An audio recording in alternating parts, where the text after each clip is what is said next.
Tuesday the 6th of June, 1944. 5 years into the Second World War, Allied forces, including the United Kingdom, France, Canada, Norway and Australia, launched a naval, air and land attack on the 80-kilometre stretch of Normandy coastline located in the north of France. This famous invasion was known as D-Day. The aim of the 11-month-long attack was to break through the German defences set by the leader Adolf Hitler, as this area of France became Nazi-occupied. 2,500 Allied troops lost their lives out of the 156,000 troops who stepped foot onto the beach that day. Out of the 83,115 British troops that were involved in D-Day, I was able to speak to one of them about their experience in the war 75 years later. Eric Edwards was a soldier drafted from Nottingham at the age of 18.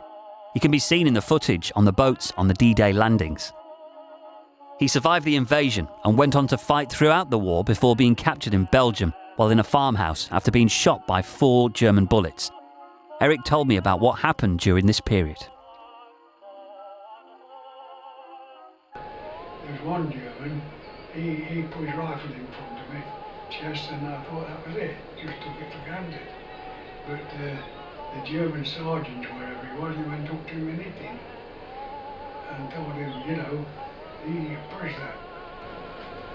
Then I was told to go up into his lines, and I was going up this here road, although I was with my legs, I couldn't walk very well. They come to an island in the middle of the road. Just as I got to the island, our turret decided I was the one who wanted it. So I jumped into this here trench in the middle. I never thought I'd come out of it because the shells were landing all around.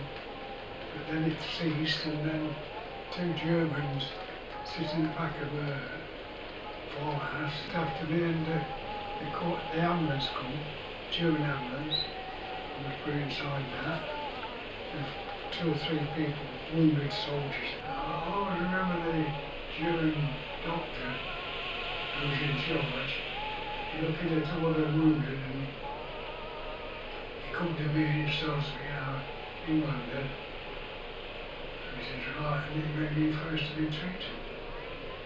Eric Edwards was put in Stalag along with many other prisoners of war. The camp was in the northwestern area of Germany, close to the Bergen-Belsen camp. Stalag was opened at the very beginning of the war, September 1939. Its original purpose was to hold Polish prisoners captured during invasions. As the war developed, British, French and Russian soldiers were held in the camp.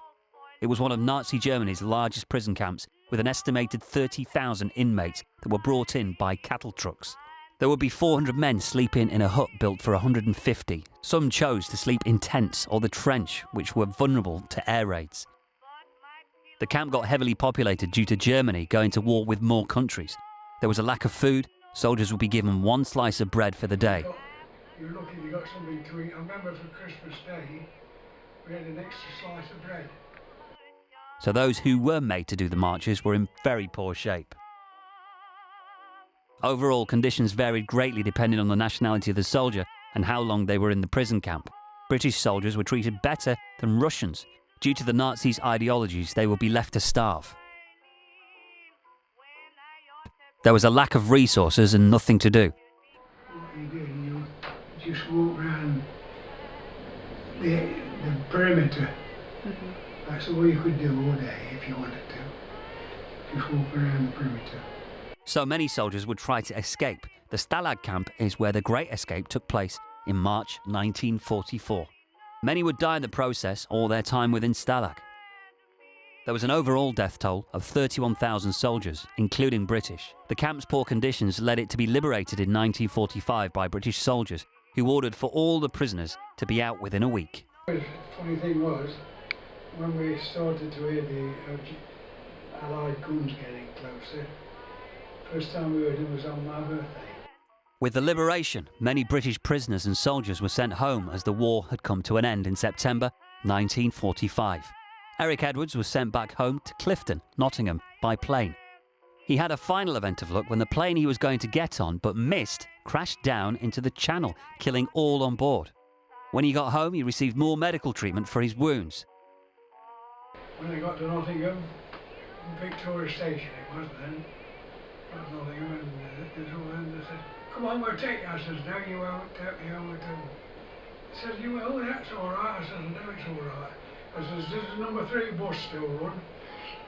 So they said, yeah, why? I said, well, I'm going on that. And went back to his pre-war job within the army, but ended up taking a job in a bakery where he would work his way up to a management position over the next 40 years. The ex-soldier won the French Honour Award for his bravery throughout the conflict. Yeah, they got 11 wounds, 6 bullet and 5 lumps of shrapnel. 6 German bullets and 5 lumps of English shrapnel. He also got wounds in the lower half of his body, which led him to believe that he could never have children. 70 years later, he's now a father of 4, granddad of 10, and great-granddad of 25, and great-great-granddad of 2. They all love and admire his strength and courage that he had throughout the war and his positive outlook on life that he carries with him today.